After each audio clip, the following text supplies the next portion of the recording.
Hey there everyone, I am so happy that you've joined me for this series on the brain and understanding children's brains. As a child therapist, I believe that your choice to invest in understanding your child's mental health will pay off exponentially for you, your child, and your relationship with your child. I think that understanding the brain is vital because so many times parents will come into my office and they are so frustrated because they just can't understand why their child can't seem to get it. Why can't they just start to behave differently? Why can't they just stop fidgeting? Why can't they just pay attention better? Why can't they just sleep more at night? And it's all about wanting behaviors to change without understanding that those behaviors are more than choices. While there is some choice involved, it all comes down to whatever is going on in your child's brain. Understanding the brain creates empathy and understanding. It shows that literally this person is different.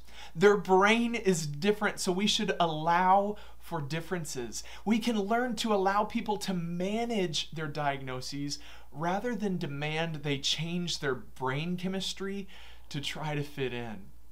Medicine that does change brain chemistry is very rarely meant to be a long-term solution. Many times people think that they just use medicine for your whole life, and some people do need medication as part of their treatment for their entire lives, and that's fine, but that's a rare percentage of people. Most people need psychotropic medication to help them get through a difficult period, and once they've also gotten some therapeutic support and been able to work through some things, they can come out on the other side, and with the help of their prescribing doctor, they can actually come off of that medicine or at least decrease dosage. And in order to change that brain chemistry for good, without relying just on a pill every single day, we have to allow for changes and allowances because everyone is different.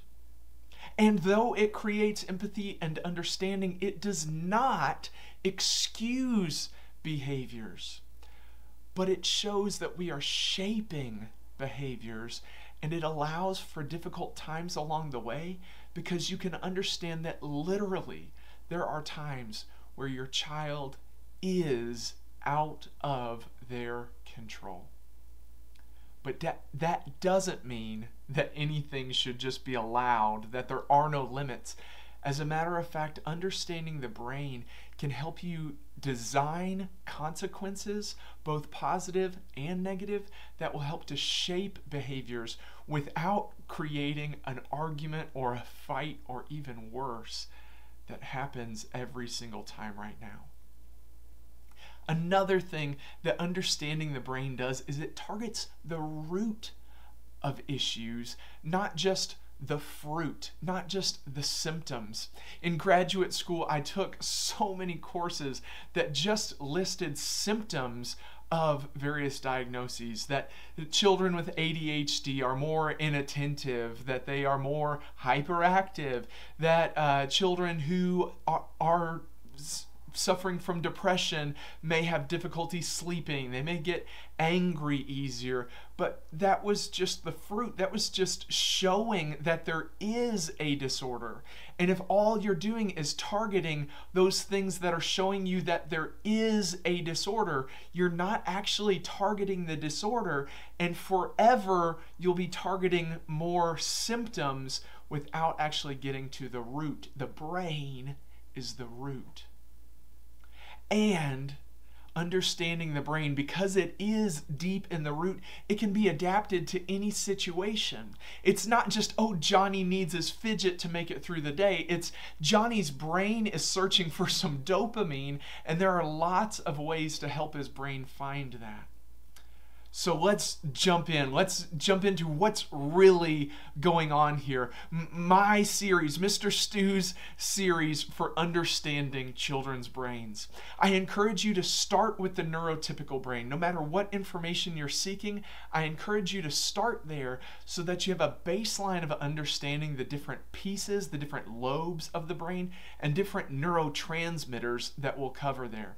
And don't worry about memorizing anything. You don't have to take notes, though you definitely can if you'd like to.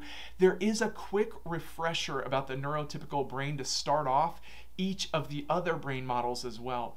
But I do encourage you to still watch that full neurotypical brain video before you jump into the other brains, just so that you have a general knowledge and we can share the same vocabulary as we discuss each disorder.